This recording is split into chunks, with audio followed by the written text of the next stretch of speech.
అందరికీ అర్థమయ్యే రీతిలో భగవద్గీత. మొదటి అధ్యాయం 2వ శ్లోకం.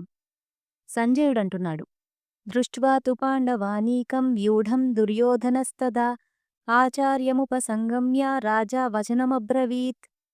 ఇంతకుముందు గుడ్డివాడైన ధృతరాష్ట్రుడు అడిగాడు. ఇప్పుడు చూడగలిగే సంజయుడు చెప్తున్నాడు. సంజయుడు చెప్పే సీన్ ఇలా ఉంది. దుర్యోధనుడు పాండవుల సేనను చూశాడు. అది చాలా గట్టి సైన్యం. పద్ధతిగా, క్రమంగా, ఎంతో సెల్ఫ్ కాన్ఫిడెన్స్తో నిలబడి ఉంది.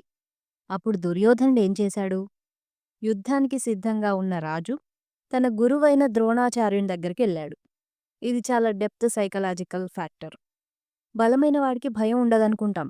రాజు కదా, ధైర్యం సహజమని అనుకుంటాం. కానీ దుర్యోధనుడు భయపడ్డాడు. అందుకే గురువు దగ్గరికి వెళ్ళాడు. ఇక్కడ ఒక గొప్ప మానసిక స్వభావం బయటపడుతుంది. భయం ఉన్నప్పుడు మనం శక్తివంతుల దగ్గరికి కాదు, మనకు భద్రత కలిగించే వాళ్ళ దగ్గరికి వెళ్తాం. దుర్యోధనునికి యుద్ధం చూడగానే లోపల ఒక చిన్న కదలికొచ్చింది. ఇది నేను ఊహించినంత సులభం కాదు అనుకున్నాడు.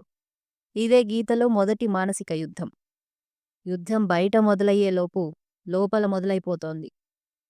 ఎంత బలంగా కనిపించే మనిషికైనా ఏదో ఎదుర్కోలేని భయం లోపలుంటుంది. ఇది గీత చెప్పే మొదటి నిజం.